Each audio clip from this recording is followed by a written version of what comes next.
Hello guys, आज हम बात करने वाले हैं वर्टिगो के बारे में, जिसको हम आम भाषा के अंदर चक्कर आना बोलते हैं। तो इसके बारे में हम डिटेल से जानेंगे। तो अगर आप हमारे चैनल पर नए हो तो चैनल को सब्सक्राइब कीजिए और बेल आइकन बटन पर क्लिक कीजिए ताकि हर आने वाली वीडियो के बारे में आपको अपडेट मिलती रहे। जनरली वर्टिगो एक क्या होता है, तो एक सेंसेशनल फीलिंग है जिसमें सिर घूमने जैसा महसूस होता है। आमतौर पर ये जो समस्या है वो सर्वाइकल दर्द, सिर में दर्द, कान में दर्द या फिर गर्दन में दर्द की परेशानी से जूझ रहे लोगों के अंदर ज़्यादा होती है। जनरली चक्कर आने के साथ साथ क्या होता है, उल्टी या जी मचलाने जैसा भी महसूस होता है। आज इस वीडियो में हम वर्टिगो के कारण, उसके प्रकार और उसके इलाज के लिए कौन कौन सी चीज़ें इस्तेमाल की जाती है, कौन कौन सी मेडिसिन यूज़ की जाती है और कौन कौन सी एक्सरसाइज बतलाई जाती है, उसके बारे में विस्तार से समझेंगे। तो सबसे पहले वर्टिगो जो है, इसके बारे में इंट्रोडक्शन जान लेते हैं। वर्टिगो एक ऐसी स्थिति है जिसमें आसपास की सभी चीज़ें घूमती हुई नज़र आती है। अगर मरीज़ एक जगह पर बैठा हुआ भी है तो भी उसे चक्कर जैसा महसूस होता है। वर्टिगो के टोटल 2 प्रकार हैं, जिनमें पहला प्रकार है पेरिफेरल वर्टिगो और दूसरा प्रकार है सेंट्रल वर्टिगो। गाइस, अब हम जानते हैं पेरिफेरल वर्टिगो, जो फर्स्ट टाइप है वर्टिगो के, उसके बारे में। जो पेरिफेरल वर्टिगो जो है वो सबसे आम प्रकार माना गया है। जब कान के अंदरूनी हिस्से के अंदर यानी इंटरनल ईयर के अंदर जो एक वेस्टिबुलर तंत्रिका होती है, यहाँ पे डायग्राम में आप देख सकते हैं, इसमें किसी तरह की समस्या होने के कारण व्यक्ति को चक्कर आता है, जिसको हम पेरिफेरल वर्टिगो कहते हैं। ये जो वेस्टिबुलर तंत्रिका जो है वो शरीर को संतुलित बनाने में और बैलेंस बनाए रखने का काम करती है। गाइस, वर्टिगो के अंदर एक चीज़ जानना बेहद ज़रूरी है, जिसको हम BPPV के नाम से जानते हैं, यानी बिनाइल पैरोक्सिस्मल पोजिशनलिंग वर्टिगो। यानी ये वर्टिगो का एक ऐसा प्रकार है वो जनरली आम तौर पर पाया जाता है। इसमें क्या होता है कि इसमें सिर हिलाने से भी चक्कर आते हैं। जब कैल्शियम के पार्टिकल्स जो होते हैं वो कान के अंदर इकट्ठे हो जाते हैं, तब ब्रेन को पर्याप्त मात्रा में सिग्नल नहीं मिलते। इससे शरीर का संतुलन बिगड़ता है और चक्कर आते हैं।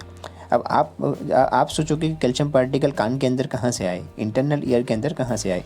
तो जनरली क्या होता है, इंटरनल ईयर के अंदर ये रचना होती है। इसके अंदर एक एट्रिकल्स और सैक्यूल्स करके एक रचना पाई जाती है। इसके अंदर ओटोकोनिया नाम की एक रचना होती है। ये ओटोकोनिया जो है वो कैल्शियम पार्टिकल्स के बने हुए होते हैं। कभी कभी क्या होता है, हेड इंजरी की वजह से ये रचना वैसे ओटोकोनिया डिस्प्लेस हो जाते हैं, निकल जाते हैं और ये जो सेमी सर्कुलर कैनाल है उसके अंदर मूव करने लगते हैं। तो जैसे जैसे पेशेंट या मरीज़ अपना सर घुमाता है या पोजीशन चेंज करता है, तो ये जो रचना है इसके अंदर घूमती रहती है, जिसकी वजह से क्या होता है, ब्रेन को पर्याप्त मात्रा में सिग्नल नहीं मिलते और शरीर का संतुलन बिगड़ते हैं और चक्कर आने लगते हैं। अब दूसरा जो टाइप्स है वर्टिगो का, जिसको हम सेंट्रल वर्टिगो कहते हैं। ये सेंट्रल वर्टिगो क्या है कि हेड के अंदर किसी भी तरह समस्या होने पर चक्कर आते हैं, उसको हम सेंट्रल वर्टिगो कहते हैं। ये समस्या के पीछे निम्न कारण हो सकते हैं, जैसा कि स्ट्रोक आना, ब्रेन ट्यूमर होना, या कभी कभी क्या होता है, हेड इंजरी होना, माइग्रेन यानी आधा शीशी के नाम से हम जानते हैं इसको होना, या इन्फेक्शन लगने की वजह से होना, या सिर पर गंभीर चोट लगने की वजह से भी ये हो सकता है। गाइस, हमने वर्टिगो के टाइप्स के बारे में जाना। अब हम बात करेंगे वर्टिगो के कारण के बारे में। तो वो कौन कौन से कारण होते हैं जिससे चक्कर आते हैं। तो सबसे पहला जो कारण है वो है इन्फेक्शन। गाइस, क्या होता है कि इंटरनल ईयर के अंदर जो वेस्टिबुलर नर्व होती है, वहाँ पे वायरल इन्फेक्शन हो जाता है, जिसको हम लेब्रिंथाइटिस या तो फिर उसको वेस्टिबुलर न्यूराइटिस कहते हैं। इसकी वजह से जनरली चक्कर आते हैं। इससे तेज़ और बार बार चक्कर आना, ये इसके लक्षण हैं और पेनफुल कंडीशन होती है। दूसरा जो है वो है मेनियर्स डिसीज़, यानी अंदरूनी कान जो है, इंटरनल ईयर है, उसके अंदर अधिक फ्लूइड इकट्ठा होने से भी चक्कर आते हैं। वर्टिगो का ये लक्षण जो है वो कुछ घंटे तक रह सकते हैं और इस अवस्था को मैनिक डिसीज कहा जाता है। थर्ड वन जो है वो है माइग्रेन, जिसको हम हिंदी में आधा शीशी के नाम से पहचानते हैं। और माइग्रेन जो है वो भी वर्टिगो का एक कारण हो सकता है। इसमें तेज़ सिर दर्द के साथ चक्कर, जी मचलाना और उल्टी होना जैसे लक्षण कुछ मिनटों से लेकर कुछ घंटे तक रह सकते हैं। चौथा कॉज है वो है हेड और नेक इंजरी, यानी सिर या गर्दन पर कोई गहरी चोट लगना या चोट के कारण वेस्टिबुलर नर्व सिस्टम में समस्या होने से भी बार बार चक्कर आने की समस्या हो सकती है। पांचवा रीज़न है वो है हाइपोटेंशन। कभी कभी क्या होता है, कुछ रीज़न की वजह से ब्लड प्रेशर लो हो जाता है, जैसा कि डायरिया हो गया या वॉमिटिंग हो गया या कुछ इंजरी की वजह से फ्लूइड लॉस हो गया, जिसकी वजह से हाइपोटेंशन होगा और उसकी वजह से भी चक्कर आ सकते हैं। छठा है कुछ दवाइयों के सेवन से भी। कुछ एंटीबायोटिक दवाओं के सेवन से भी वर्टिगो की परेशानी हो सकती है। जनरली क्या होता है, इससे सुनाई न देना यानी टीनी जैसी समस्या और सुस्ती इसके लक्षण होते हैं। गाइस, बात करते हैं ट्रीटमेंट के बारे में कि वर्टिगो के अंदर कौन कौन सी ट्रीटमेंट यूज़ की जाती है। जनरली क्या होता है कि treatment for vertigo depend on the underlying cause, यानी कौन सा कोज है तो इसके हिसाब से ट्रीटमेंट की जाती है। उसमें पहला है मेडिकेशन, दूसरा है रीपोजिशनिंग मैन्योर्स, जो एक मेथड है जिसके ज़रिए से कान के अंदर जो कैल्शियम पार्टिकल्स होते हैं उसको रिप्लेस किया जाता है, जो जनरली BPPV हम जो देखा था यानी बिनाइन पैरोक्सिस्मल पोजिशनल वर्टिगो के अंदर ये किया जाता है। थर्ड वन है वेस्टिबुलर रिहेबिलाइजेशन थेरेपी, जो वर्टिगो की एक एक्सरसाइज है जिसके बारे में हम आगे जानेंगे। चौथा है सर्जरी, जैसा कि ब्रेन ट्यूमर होता है या कोई हेमरेज होता है तो इसके अंदर ये सर्जरी करने की ज़रूरत पड़ती है। गाइस, मेडिकेशन के बारे में बात करते हैं तो anti histamine medicine generally use होती है वर्टिगो को रिमूव करने के लिए। उसमें जो कॉमन मेडिसिन है वो है सिनारिजिन। दूसरी जो मेडिसिन है वो है बीटा हिस्टिन, जो वर्टिन के ब्रांड नेम से फेमस है, जो जनरली वर्टिगो को दूर करने के लिए यूज़ होती है।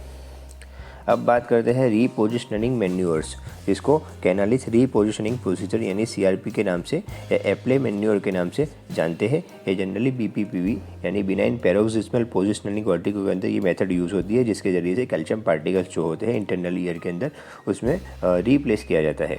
उसमें सबसे पहले क्या किया जाता है, उसके टोटल 5 स्टेप के अंदर ये किया जाता है। उसमें पहला जो स्टेप है उसके बारे में जानते हैं कि turn head 45 degree toward affected side, यानी जैसा कि वर्टिगो जैसा लगता है उसी साइड के अंदर पेशेंट को कहना है कि 45 डिग्री सर को घुमाना है। थोड़ी देर रखने के बाद पेशेंट को कीप हेड टर्न एंड ले patient down, extend neck 10 to 10 degree if patient is able.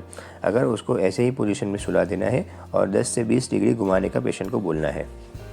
Third stage है, इसके अंदर turn head 90 degree toward unaffected side.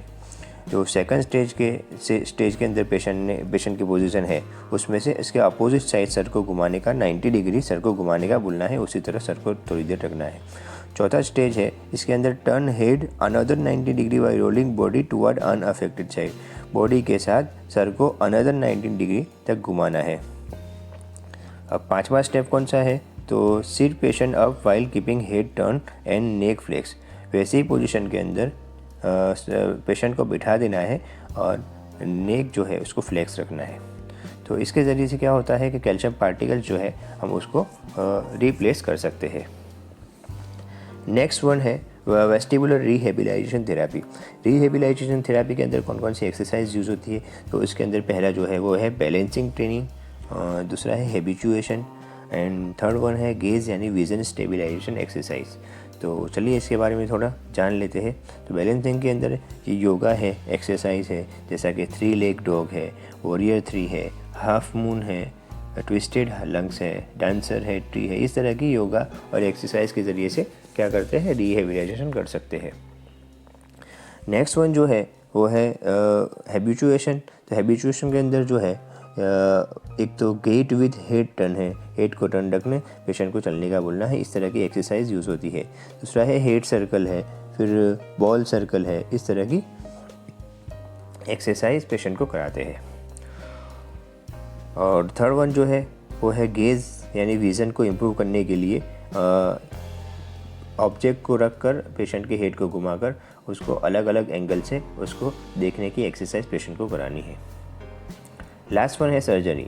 तो जनरली ब्रेन ट्यूमर के अंदर सर्जरी की आवश्यकता होती है, तो उसके ज़रिए से पेशेंट का इलाज किया जाता है। गाइस, हमारी वीडियो को देखने के लिए धन्यवाद। हमारे चैनल को सब्सक्राइब कीजिए और वीडियो को लाइक कीजिए।